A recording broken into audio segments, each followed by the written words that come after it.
Čau visiem! Šodien 11. jūlijas 25. gada un esam ieradies vietā, pa kuru Latvijā dzirdējuši praktiski visi.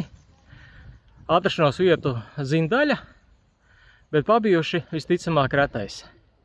Un tas ir Munameģis. Dodamies augšā kalnā. Niin. Ääni ei välttämättä kantaa.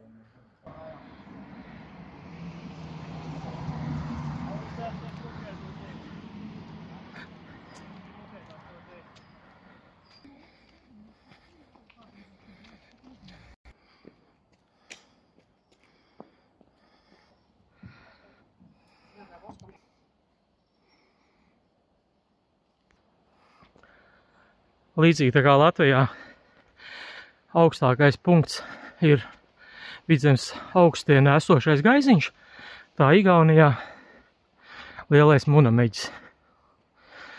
No šosejas auto stāvvietas apmēram 500 metri, pretī bija veikals, it kā bišķi tuvāk būtu 300 metri, un tas sanāk 300 metri atlikušie tie ir gana stāvs kāpiens kalnā. Pašā Munameģa kalna galā uzbūvēts skatu tornis.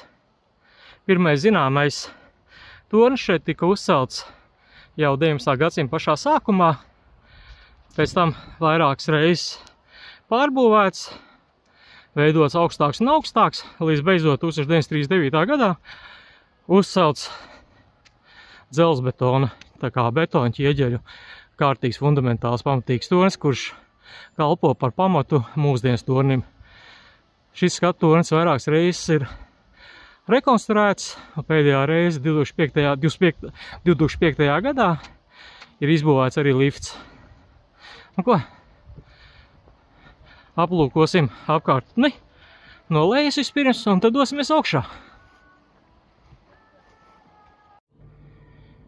Nokļūšana augšā ir iespējama pa kāpnēm vai ar liftu. Iepriekš bija opcija, ka pa kāpnēm 2 eiro lētāk, tagad neko tādu neredzēju. Uzbraukšana lifta 7 eiro.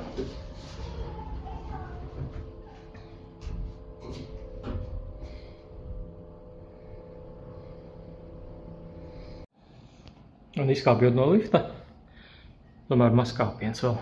Viņš tā saprot piebūvētā daļa paaugstinājums torņa. Savukārt šis vēsturiskais augstākais punkts torņa, skatu tornis, laukums.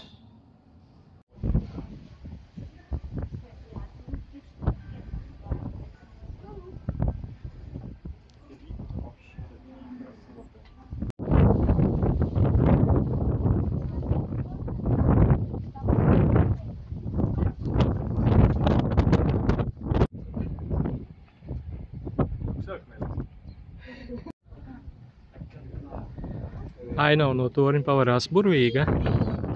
Ļoti paveicās ar to, ka šodien saulaina diena.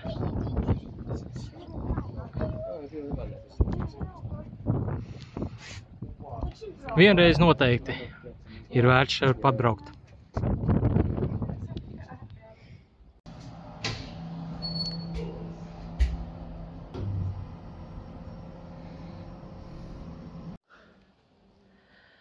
Beidzot arī es esmu starp tiem latviešiem, kurš pabijis Munameģī. Kā es dodos uz nākamo apskats punktu, savukārt jums saku čau, uz tikšanos kādā nākamajā video.